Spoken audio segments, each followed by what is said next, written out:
Hey everyone, if you're enjoying stories like this that dive into real-life growth and tough choices, hit that subscribe button right now. It means the world and helps the channel keep sharing more. I never imagined I'd be facing her like that. The documents clutched in my fist, my pulse racing as if my own body was turning against me. Sarah, the woman I called mine. We built a life together over 12 years, chasing goals side by side, handling everyday expenses, trading those special laughs only we got and stacking up recollections I could stock a whole bookshelf. Yet here it was reduced to one stark page. Separation. My fingers trembled just a bit as I set the forms down on the countertop in the kitchen. She glanced up from scrolling on her device, her expression blending annoyance and disinterest as though I was disrupting her neatly arranged routine. Right there with her was her pal Mia, all lively and upbeat, the kind who views everything with endless optimism. She edged closer, her tone gentle yet direct. "Come on, Tom. She's truly a wonderful person. You get that, don't you?" I held her eyes steadily, picking my response with care. "Sure.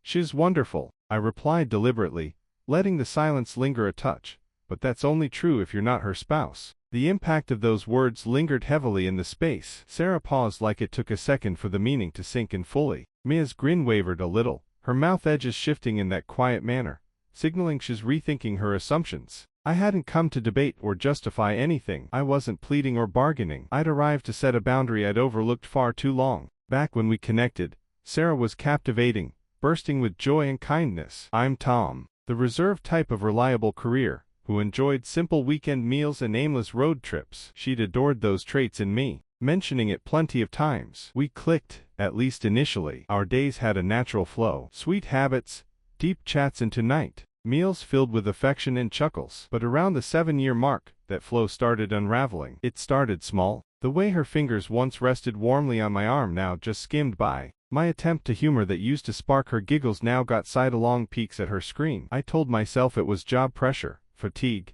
nothing lasting. I put in the effort truly. But laying those separation forms before her, it hit me that the nothing lasting had dragged on endlessly. Still, an odd peace settled in my core, a serene acknowledgement. The fury had faded, not entirely gone, but replaced by weariness from faking that her detachment was something I could mend. Mia, picking up on the change, gave it another shot. "Tom, she's honestly a wonderful person. You're judging too severely." I released a faint laugh. "Barely there. Wonderful person if you're her spouse," I echoed even gentler now. "That's the issue, Mia. I'm not her spouse any longer." Silence stretched out long. You could nearly sense the wall clock's ticks filling the void. Sarah offered no pushback. No tears fell. She simply stared downward, toying with her cuff's border. The atmosphere between us had transformed. What had grown stale and burdensome over time suddenly sharpened into focus. This wasn't finger-pointing, not rage. It was about facing facts. I'd lingered beyond what made sense, wishing she'd return, wishing the one I cherished would show up again. But affection can't flow one way indefinitely. Right then,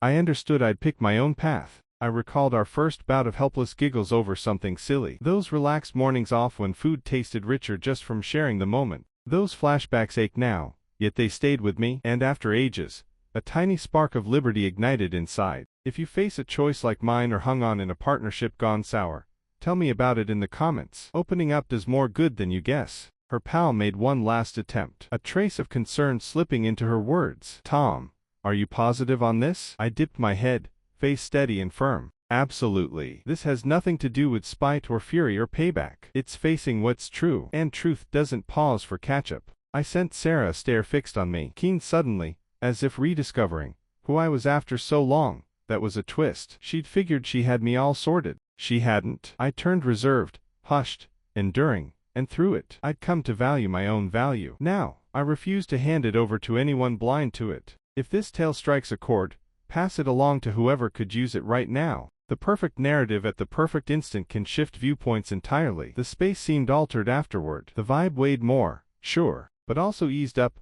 akin to a tempest fading into an unusual tranquility. Sarah and Mia shared a glance loaded with unspoken thoughts. And me. I just grabbed my jacket, set to venture into an unpredictable realm. Risky, absolutely, but wholly under my control once more. I exited the kitchen into the passage, my steps resonating gently on the timber planks. No yelling, no door bangs, no theatrical exits, just a steady, purposeful cadence of a person taking back their existence. I halted by the entrance, palm on the handle, drawing a measured inhale. For ages I gauged my value through her temperament, her nods, her sporadic notice. Now none held sway. I thought of Dawn's spent solo, the tiny tone variations that once twisted my gut. Those gradual dismissals had worn me thin over time, and there I stood, gripping the forms as emblems of insight, of dignity. Often the plainest actions bear the deepest burdens. Crossing the threshold, the cool night breeze greeted me, and after what seemed forever, I breathed out completely. Urban noises buzzed nearby. Far-off vehicles,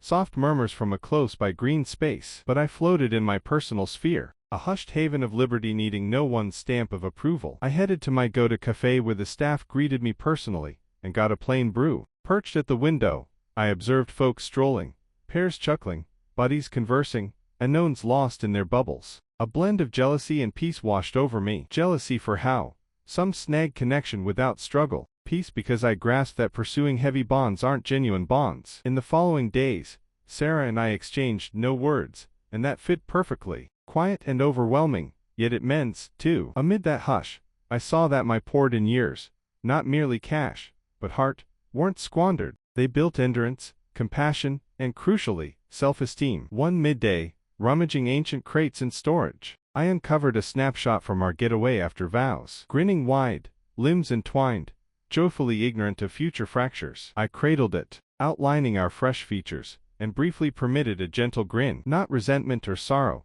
just awareness. We cared deeply, and that held truth. But true or otherwise, it concluded. Days on, I crossed paths with Mia at the market. She neared warily, unsure if I'd respond. I tipped my head lightly, signaling awareness without diving into past turmoil. She returned a weak smile and noted Sir's been mentioning things. I shook it off mildly. Mia, her words don't involve me now. I'm geared toward progress. Her look warmed. I suppose I missed how deep it ran for you. I gave a composed grin. It's run deep quite a while, Mia. I simply had to accept its real nature. The week's remainder blended calm pondering and minor kindnesses to myself, like preparing a favorite dish, linking with pals, devoting a night to pages without breaks. Incredible how basics turn epic when you're existing for your own terms, not in others' blueprint. Next arrived a ring from shared acquaintance Zoe, who'd leaned toward Sarah, but grasped my angle, too. She inquired gingerly about my state. I inhaled deeply and answered true, better than fine. Liberated, and liberty weighs less than pictured. That dusk by the window with journal in hand,